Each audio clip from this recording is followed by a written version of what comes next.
નમસ્કાર, હું દીક્ષિતા પટેલ. નર્મદા સમાચારમાં આપનું સ્વાગત છે. સૌપ્રથમ જોઈશું આજના મુખ્ય નર્મદા સમાચાર. અંકલેશ્વર કેડિલા ફાર્માસ્યુટિકલમાં બ્લાસ્ટમાં 2 કામદારો દાઝવા મુદ્દે કંપનીને ક્લોઝર નોટિસ. એફએસએલ સાથે પોલીસ ટીમે કંપનીમાં ધડાકાના કારણો અને સુરક્ષા ચકાસવા તપાસ હાથ ધરી.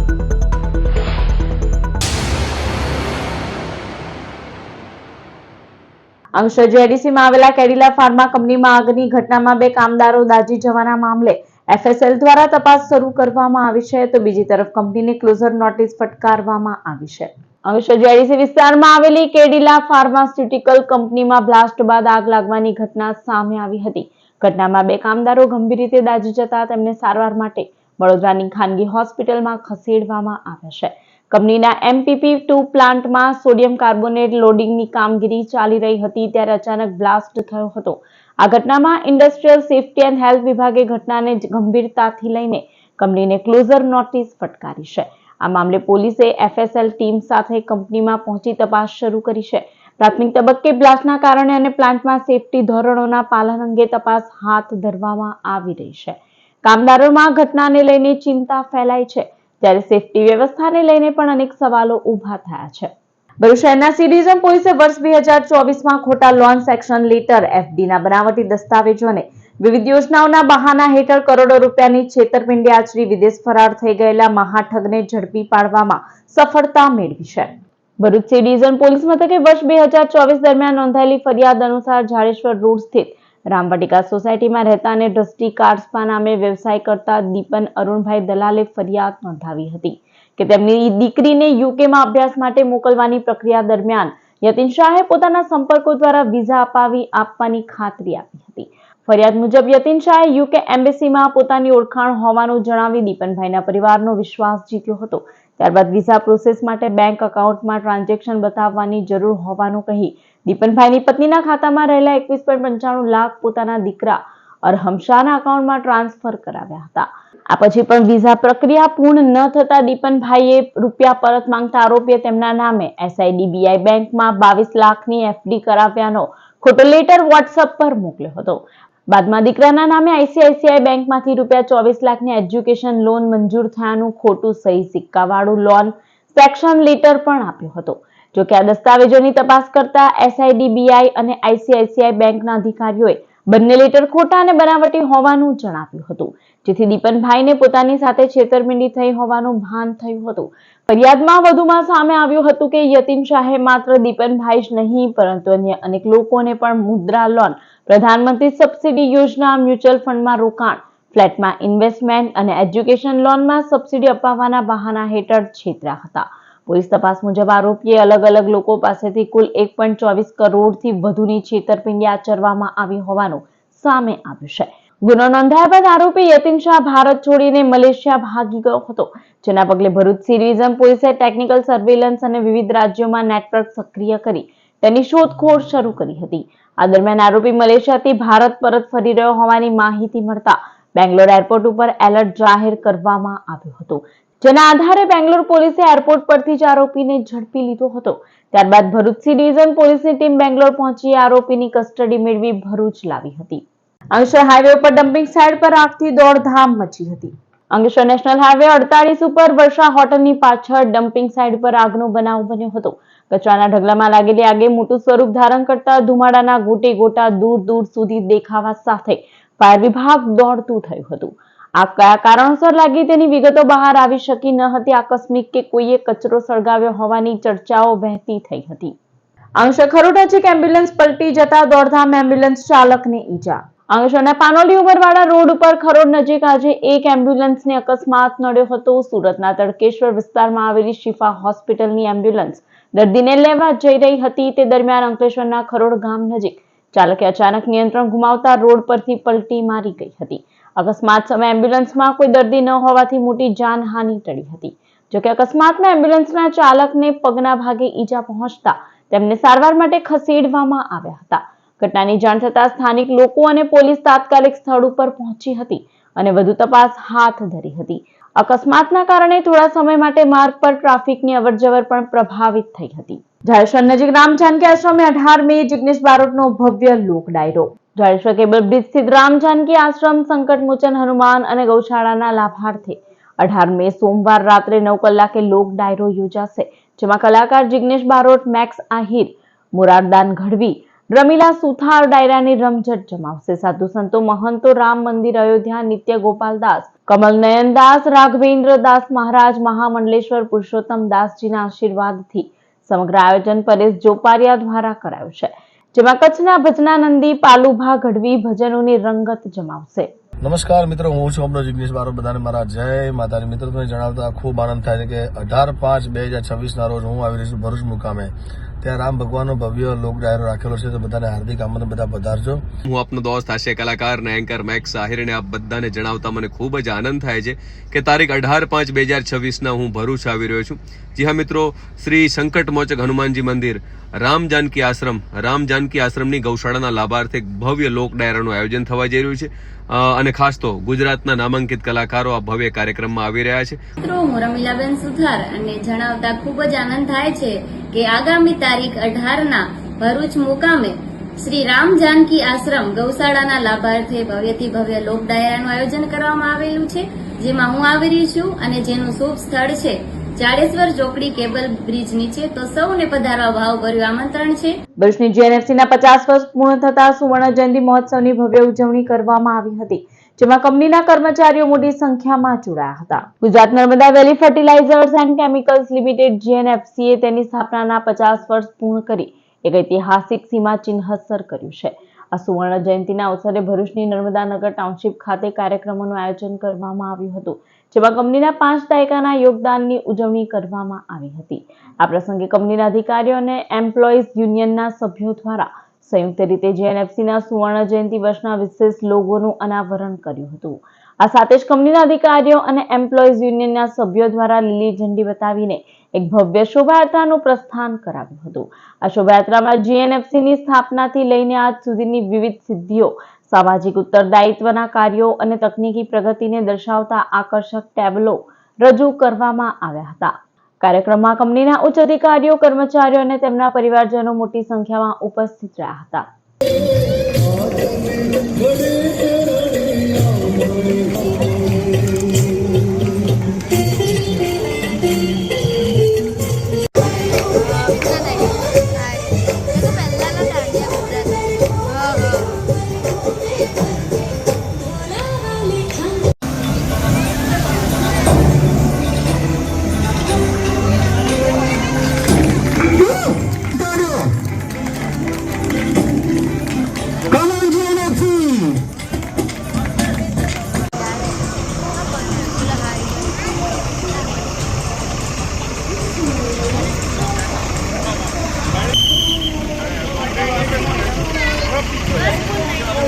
જીએનએફસી 1976 10મી મેના દિવસે સ્થાપના થઈ છે. આજે 50 વર્ષ પૂર્ણ કરી અને સુવર્ણ જયંતિ મહોત્સવ ઉજવવા તરફ આગળ વધી રહી છે. આ કંપનીની આ પ્રગતિની ગાથામાં માનનીય મેનેજિંગ ડિરેક્ટર શ્રી રાજકુમાર બેનીવાલ સાહેબ આઈએએસ તથા બોર્ડ ઓફ ડિરેક્ટર્સ સર્વેનું ખૂબ જ મોટું યોગદાન છે. કંપનીની સફળતા માટે પ્રત્યેક કર્મચારી, પ્રત્યેક અધિકારી સૌએ શ્રેષ્ઠ યોગદાન આપવાનો પ્રયત્ન કર્યો છે. કંપનીના દરેક સપ્લાયર્સ, દરેક કસ્ટમર્સ તથા ખેડૂત ભાઈઓનો પણ યોગદાન કંપનીની પ્રગતિમાં ખૂબ જ મહત્વનું રહ્યું છે.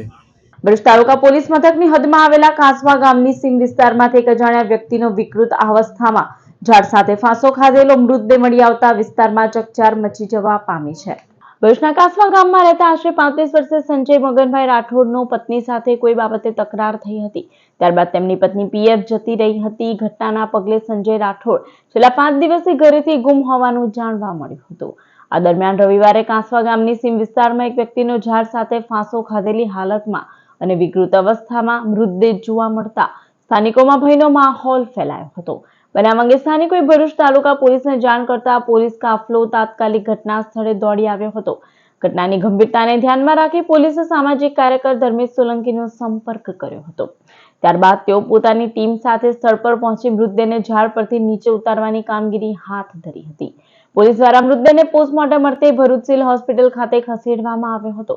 ભરૂચ તાલુકા પોલીસે અકસ્માત મોતનો ગુનો નોંધી સમગ્ર મામલે વધુ તપાસ શરૂ કરી છે. ભરૂચ તાલુકા પોલીસ સ્ટેશન દ્વારા સામાજિક કાર્યકર ધર્મેશ સોલંકી મને જાણ કરવામાં આવેલ. હું અને મારી ટીમ અહીં સ્થળ પર આવીને જોતા એક ડિકમ્પોઝ હાલતમાં પુરુષની મૃતદેહ ઝાડ સાથે લટકતી હાલતમાં જોવા મળેલ. ત્યારબાદ લાશને અમે નીચે ઉતારેલ અને લાશને નીચે ઉતાર્યા પછી તેના વાલી વારસો માટેની તપાસ પોલીસે આગળ ધરેલ છે અને અમે મૃતદેહને પીએમ અર્થે ભરૂચ સિવિલ હોસ્પિટલ ખાતે ખસેડવા લઈ જઈ રહેલ. ભરૂચ પ્રજાપતિ સમાજ એજ્યુકેશન એન્ડ ચેરિટેબલ ટ્રસ્ટ દ્વારા કારકિર્દી માર્ગદર્શન કાર્યક્રમ યોજાયો હતો. ભુલાવ નારાયણ વિદ્યા વિહાર ખાતે આયોજિત કાર્યક્રમની શરૂઆત ઈશ્વર પ્રજાપતિના કંઠે પ્રાર્થના અને દીપ પ્રાગટ્યથી કરાઈ. આમંત્રિત મહેમાનો અને તજજ્ઞોનું પુષ્પગુચ્છ તેમજ મોમેન્ટો આપી સ્વાગત કરાયું. ટ્રસ્ટના પ્રમુખ રાકેશ પ્રજાપતિએ ટ્રસ્ટ દ્વારા કરાતા વિવિધ સેવા કાર્યોની માહિતી આપી. વિદ્યાર્થીઓને યોગ્ય કારકિર્દી માટે પ્રોત્સાહિત કર્યા. લોકેશ જૈન દ્વારા વિદ્યાર્થીઓને વિવિધ ગવર્મેન્ટ જોબ વિશે કરિયર કાઉન્સિલર ધર્મેન્દ્ર સાવંતે કેરિયર લક્ષી માર્ગદર્શન આપ્યું. શૈલેષ ગોસ્વામીએ મજબૂત કારકિર્દી માટે પ્રોત્સાહન આપ્યું. ટ્રસ્ટના તરફથી હિતેશભાઈએ વિદ્યાર્થીઓને વિવિધ AI ટૂલ્સની માહિતી આપી. મનીષભાઈએ કારકિર્દી માર્ગદર્શન વિશેષાંકની માહિતી આપી. ટ્રસ્ટ તરફથી જગદીશ પ્રજાપતિ આભાર વિધિ કરી. કાર્યક્રમમાં 125 થી વધુ વિદ્યાર્થીઓ વાલીઓએ હાજરી આપી હતી. આજે હું પ્રજાપતિ સમાજ એન્ડ ચેરિટેબલ ટ્રસ્ટના જે મોટિવેશનલ સ્પીકર માટેનું જે આયોજન કરેલું હતું ત્યાં આવેલી કારકિર્દી માર્ગદર્શન માટેનું, તો એમાં જે વક્તા આવેલા એમનામાંથી મને ઘણું બધું શીખવા મળ્યું. 3 વક્તા આવેલા, એમાંથી એક વક્તાએ ગવર્મેન્ટ જોબને કેવી રીતે ક્રેક કરી શકાય, એક વક્તાએ કે ઇંગ્લિશનું આપણને જે ઇંગ્લિશ આપણું લો પડે છે તો એને કેવી રીતે ઇમ્પ્રૂવ કરી શકાય, અને બીજા એક જે સર હતા એમણે બધી વસ્તુમાંથી મતલબ આપણે નવું કેવી રીતે શીખી શકીએ એને રિલેટેડ બહુ જ સરસ માર્ગદર્શન આપ્યું. જે બાળકો અજાણ છે કે આવું પણ છે આજકાલ, તો એમને જાણકારી મળે છે જેથી તે લોકો વધુ સારું ભણતર પણ મેળવી શકે અને સમાજને આગળ લઈ જઈ શકે. સાથે જ પોતાની જે આજકાલની લાઈફસ્ટાઈલ છે એમાં થોડો ચેન્જ કરીને ખૂબ સારું પરિણામ મેળવી શકે અને સાથે પોતાના જે સંસ્કાર, પોતાના આદર્શ છે એને આગળ લઈને વધુ સારી રીતના પોતાનું જીવન આગળ લઈ જઈ શકે એનું માર્ગદર્શન આપ્યું. તે બદલ હું આપના સમાજનો ખૂબ ખૂબ આભાર માનું છું. ભરૂચના પુષ્પમ ગ્રુપ દ્વારા વાર્ષિક સામાન્ય સભા અને સ્નેહ મિલન કાર્યક્રમ યોજાયો. ભરૂચના પુષ્પમ ગ્રુપ દ્વારા મોહન મીઠાઈવાળા સાર્વજનિક હોલ ખાતે વાર્ષિક સામાન્ય સભા અને સ્નેહ મિલન કાર્યક્રમનું આયોજન કરાયું. આ પ્રસંગે ભરૂચ જિલ્લા કેમિસ્ટ એસોસિએશનના પ્રમુખ ભરત શાહ અને જાણીતા ઓર્થોપેડિક સર્જન ડોક્ટર નિસર્ગ ત્રિવેદી વિશેષ અતિથિ તરીકે ઉપસ્થિત રહ્યા હતા. કાર્યક્રમ દરમિયાન યતીનભાઈ શેઠે પુષ્પમ ગ્રુપનો વાર્ષિક અહેવાલ રજૂ કર્યો હતો. સેવાકીય પ્રવૃત્તિમાં સહભાગી થનારા અને ગ્રુપને સતત સાથ સહકાર આપનારા મહાનુભાવોનું ઉપસ્થિત મહેમાનોના હસ્તે સન્માન કરાયું. આ તબક્કે ડોક્ટર નિસર્ગ ત્રિવેદીએ ઘૂંટણની સમસ્યાઓ અને ની રિપ્લેસમેન્ટ અંગે વૈજ્ઞાનિક સમજૂતી આપી. સ્નેહ મિલનના આ કાર્યક્રમમાં પુષ્પમ ગ્રુપના સભ્યો મોટી સંખ્યામાં હાજર રહ્યા હતા. ભરૂચના શ્રી રાધા વલ્લભ મંદિરે પધારેલા આચાર્ય હિત મોહન ગોસ્વામીએ પાંજરાપોળમાં ગૌ પૂજન કર્યું. સોમવારે નવા ડેડા શ્રી રાધા વલ્લભ મંદિર આવેલા આચાર્ય શ્રી હિત મોહન ગોસ્વામીજી મિન્ટુજી ભરૂચ પાંજરાપોળ ખાતે ગૌ પૂજન માટે પધાર્યા હતા. આ પ્રસંગે પાંજરાપોળના મેનેજિંગ ટ્રસ્ટી બિપિન ભટ્ટ, પાલિકાના વોર્ડ નંબર 8ના નગરસેવક જિગ્નેશ બ્રહ્મભટ્ટ, વિજય અણખીવાળા, અરવિંદ પુરોહિત, કૌશિક મહારાજ, રશ્મિકાંત કંસારા તથા બીજા ગૌ ભક્તો હાજર રહ્યા હતા. આ પ્રસંગે આચાર્ય શ્રી દ્વારા આશીર્વાદ આપી દરેક ગૌ ભક્તોનું સન્માન કરવામાં આવ્યું હતું. આ પ્રસંગે રાધા વલ્લભ મંદિરના વહીવટકર્તા કમલેશ ગોસ્વામી હાજર રહ્યા હતા. ભરૂચના લિંક રોડ ઉપર આવેલા સ્વામિનારાયણ ગુડવિલ સ્કૂલ ખાતે રાષ્ટ્રીય સ્વયંસેવક સંઘ દ્વારા સામાજિક સદભાવ બેઠકનું આયોજન કરવામાં આવ્યું હતું. ભરૂચની સ્વામિનારાયણ ગુડવિલ સ્કૂલ ખાતે RSSની સામાજિક સદભાવના સમિતિ શક્તિનાથ દ્વારા સામાજિક સદભાવના બેઠક યોજાઈ હતી. કાર્યક્રમમાં હિન્દુ સમાજમાંથી વિવિધ જ્ઞાતિઓના આગેવાનો ઉપસ્થિત રહ્યા હતા, જેમાં હિન્દુ સમાજને એક થવા તેમજ હિન્દુ સમાજના વિવિધ પ્રશ્નો ઉપર મંથન કરવામાં આવ્યું હતું.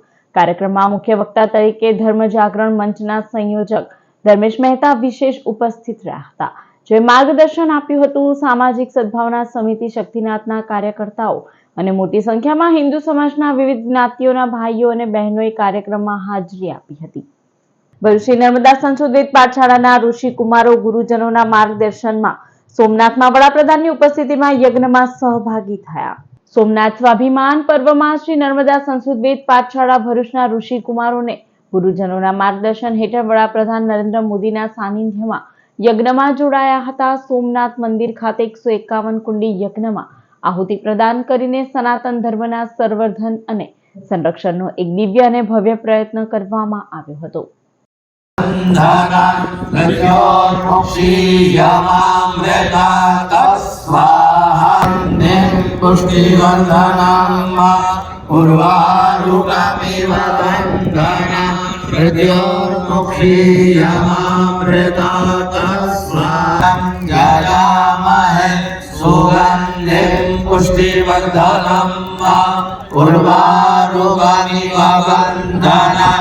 ભુજના નેત્રંગ તાલુકાના બલેશ્વર ખાતે સમસ્ત ગુજરાત આદિવાસી સમાજ દ્વારા યોજાનાર સમૂહ લગ્નોત્સવના આયોજન અંગે મહત્વની બેઠકનું આયોજન કરવામાં આવ્યું હતું.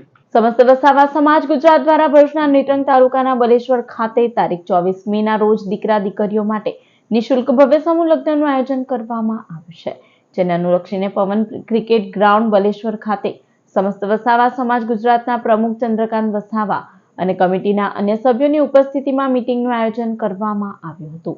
મીટિંગમાં આયોજક દ્વારા સમૂહ લગ્નમાં જોડાનાર નવયુગલો તેમજ તેમના પરિવારજનોને જરૂરી માર્ગદર્શન અને માહિતી આપવામાં આવી હતી. જ્યાં લગ્ન વિધિ દરમિયાન અનુસરવાની પ્રક્રિયા, વ્યવસ્થાઓ અને કાર્યક્રમ અંગે વિગતવાર સમજ અપાઈ હતી. સમસ્ત વસાવા સમાજ દ્વારા આયોજિત સમૂહ લગ્નમાં કુલ 201 યુગલો આદિવાસી પરંપરા અને રીત રિવાજ મુજબ પ્રભુતામાં પગલાં પાડવાના છે. જેને લઈને સમાજમાં ભારે ઉત્સાહનો માહોલ જોવા મળી રહ્યો છે. ત્યારે સમાજના આગેવાનો અને આયોજકો દ્વારા સમૂહ લગ્નને સફળ બનાવવા સૌના સહકારની અપીલ કરવામાં આવી હતી. સમગ્ર વસાવા સમાજ દ્વારા આયોજિત સમૂહ લગ્નમાં હું કંઈ કહેવા માંગુ છું કે આદિવાસી સમૂહ લગ્ન એ એક લગ્ન નથી, પરંતુ સામાજિક સુંદર પવિત્ર એક ઉત્સવ છે, જેમાં ઓછો ખર્ચ, સમાજની સાક્ષી અને આદિવાસી રીત રિવાજ મુજબ નવા લગ્ન જીવનની શરૂઆત થાય છે. અને મારા પપ્પા આજે 26-27 વર્ષથી મારા પપ્પા નથી, હું પપ્પા વગરનું જીવન જીવું છું. અને જેમાં અત્યારે હાલમાં મારી પડખે મારો સમાજ, આદિવાસી સમાજ આવીને ઊભો છે. આ સમૂહ લગ્ન ને સફળ બનાવવા માટે ગુજરાતના તમામ આગેવાનો આગળ આવી અને મદદ કરી રહ્યા છે. જેમ કે કરિયાવરનું ટોટલી સામાન, ઘરેણાઓ અને તમામ વસ્તુઓ અમને દાતાઓ તરફથી મળી રહી છે. આ ભવ્ય સમૂહ લગ્નમાં ગયા વખતે 101 સમૂહ લગ્ન જોડા હતા. આ વખતે એનાથી ડબલ એટલે કે 202 સમૂહ લગ્ન થવા જઈ રહ્યા છે. આ ભવ્ય સમૂહ લગ્નમાં સમાજના દરેક આગેવાનો આગળ આવી અને સમાજને મદદરૂપ થાય એવા પ્રયત્નો કરીએ છીએ. અને આવનાર સમયમાં આ સમૂહ લગ્ન 24/5ના સાંજના સમયે રાખવામાં આવેલો છે, જેમાંથી અમારા આદિવાસી સમાજનું રીત રિવાજો અને સમાજની એકતા ભારતમાં, ગુજરાતમાં નહીં પણ આખા ભારતમાં પ્રચલિત થાય, ભારતમાં અમારી એક શક્તિ દેખાય એવા એક પ્રયત્ન કરી રહ્યા છે. બધાને જય આદિવાસી, જય જવાહર. ભરૂચ જૂના તવરા ગામે ખનીજ વિભાગના દરોડા, ગેરકાયદે રેતી ખનન કરતા 2 એક્સકેવેટર મશીન સહિત 1 કરોડનો મુદ્દામાલ જપ્ત. ભરૂચ જિલ્લામાં બિનઅધિકૃત ખનીજ ખનન અને વહન સામે તંત્રએ લાલ આંખ કરી છે. ભરૂચ તાલુકાના જૂના તવરા ગામે નર્મદા નદીના પટમાં ચાલતી સાદી રેતીની ગેરકાયદે પ્રવૃત્તિ ઉપર ભૂસ્તર વિજ્ઞાન અને ખનીજ કચેરીની ટીમને શનિવારના રોજ જૂના તવરા ગામના ગ્રામજનો દ્વારા ખનીજ ચોરી અંગેની મૌખિક રજૂઆતો કરવામાં આવી હતી. આ ફરિયાદને ગંભીરતાથી લઈને ભરૂચના ભૂસ્તર શાસ્ત્રીની સૂચના મુજબ ક્ષેત્રીય તપાસ ટીમ દ્વારા તાત્કાલિક સ્થળ તપાસ હાથ ધરવામાં આવી હતી. તપાસ દરમિયાન જૂના તવરા ખાતે નદીના પટમાં સાદી રેતીનું બિનઅધિકૃત ખનન થતું હોવાનું માલુમ પડ્યું હતું. ખનીજ વિભાગની ટીમે સ્થળ પરથી એક ટાટા હિટાચી એક્સકેવેટર મશીન અને એક હુન્ડાઈ એક્સકેવેટર મશીન, આમ કુલ 2 એક્સકેવેટર મશીનો સીઝ કરી અંદાજે ₹1 કરોડનો મુદ્દામાલ જપ્ત કર્યો છે. અત્રે ઉલ્લેખનીય છે કે ગત રોજ જૂના તવરા અને કડોદ ગામના ગ્રામજનોએ રેતી ભરેલા ડમ્પરો અટકાવી વિરોધ પ્રદર્શિત કર્યો હતો. ત્યારે તંત્ર દ્વારા એક્શનમાં આવી ત્વરિત કાર્યવાહી કરવામાં આવી છે. ભરૂચ ધ કમ્પ્લાયન્સ એમકે કન્સલ્ટન્ટના માલિકે 3 વર્ષથી કંપની સાથે નહીં જોડાયેલા સૈયદ અતીક અંગે એ ડિવિઝન પોલીસ મથકે લેખિત અરજી આપી. ભરૂચની ધ કમ્પ્લાયન્સ એમકે કન્સલ્ટન્ટના માલિક આફતાબ ખાન ઉર્ફે મઝહર ખાને એ ડિવિઝન પોલીસ મથકે આપેલી લેખિત અરજીમાં જણાવ્યું છે કે સૈયદ અતીક છેલ્લા 3 વર્ષથી તેમની સંસ્થા સાથે કોઈ પણ રીતે જોડાયેલા નથી.